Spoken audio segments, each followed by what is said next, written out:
क्या कोई अपनी आंख भगवान को अर्पित कर सकता है? इस कहानी में जवाब है। जब तालाब में एक भी फूल नहीं मिला, तब इस भक्त ने क्या किया, जानकर आप हैरान रह जाएंगे।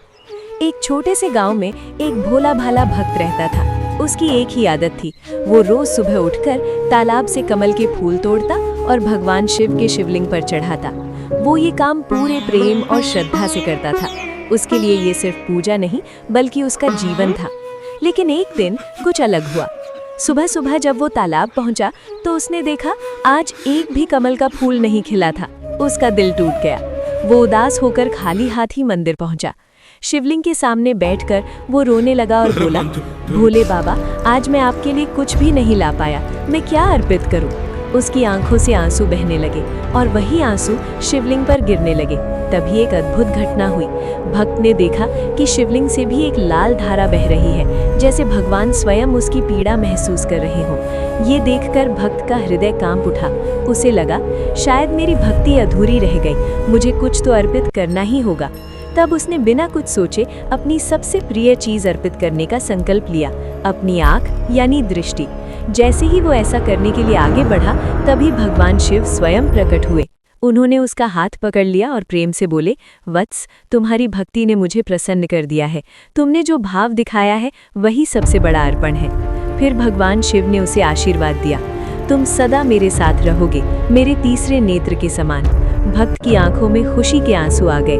उस दिन उसे समझ आया, भगवान को फूल नहीं, सच्चा दिल चाहिए। अगर आपको भी ऐसी सच्ची भक्ति की कहानियां पसंद है, तो चैनल को सब्सक्राइब जरूर करें। भगवान शिव के भक्त हो तो अभी कमेंट करके अपना समर्थन दिखाओ। ऐसी ही दिल छू लेने वाली कहानियों के लिए अभी वीडियो शेयर करें। एक मिट्टी की मूर्ति बनाने वाला कहता है, हे प्रभु, तू भी एक कलाकार है और मैं भी एक कलाकार हूँ। तूने मुझ जैसे अनगिनत पुतले बनाकर धरती पे भेजे हैं और मैंने तेरे अनगिनत पुतले बनाकर धरती पर बेचे हैं। लेकिन प्रभु, उस समय बड़ी शर्म महसूस होती है जब तेरे बनाए हुए पुतले आपस में लड़ते हैं और मेरे बनाए हुए पुतले के सामने लोग सिर झुकाते हैं। बात ठीक लगे तो लाइक शेयर जरूर करें। राजा ने कहा, अब सिर्फ मेरी पूजा होगी।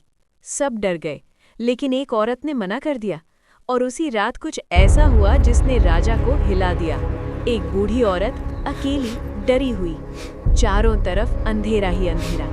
लेकिन जैसे ही उसने जय हनुमान जी कहा, अचानक कुछ ऐसा हुआ जो किसी ने सोचा भी नहीं था। बहुत समय पहले एक राज्य में एक राजा रहता था। वो बहुत शक्तिशाली था, लेकिन उतना ही घमंडी भी। उसे लगता था कि दुनिया में उससे बड़ा कोई नहीं है। एक दिन उसने अपने दरबार में घोषणा कर दी, अब से इस राज्य में सिर्फ मेरी पूजा होगी, किसी और की नहीं। लोग डर के मारे चुप हो गए, लेकिन एक बूढ़ी औरत रोज छुपकर हनुमान जी की पूजा करती थी। राजा को जब ये बात पता चली, तो उसने गुस्से में सैनिकों को आदेश दिया, उस औरत को पकड़ कर लाओ। सैनिक उसे पकड़कर दरबार में ले आए। राजा ने कहा, अगर जान बचानी है तो मेरी पूजा करो। बूढ़ी औरत ने बिना डरे जवाब दिया, मैं सिर्फ हनुमान जी की भक्त हूँ, उन्हीं का नाम लूंगी। राजा को बहुत गुस्सा आया। उसने आदेश दिया, इसे जंगल में छोड़ दो, वहां जंगली जानवर इसे खा जाएंगे। सैनिक उसे घने जंगल में छोड़ आए। रात का समय था, चारों तरफ अंधेरा और डरावनी आवाजें। लेकिन बूढ़ी औरत बैठकर हनुमान जी का नाम जपने लगी, जय हनुमान, जय हनुमान। तभी अचानक तेज हवा चली, पेड़ हिलने लगे और एक विशाल वानर रूप प्रकट हुआ। वो खुद हनुमान जी थे। उन्होंने अपने गदा से सभी जंगली जानवरों को भगा दिया और उस औरत की रक्षा की।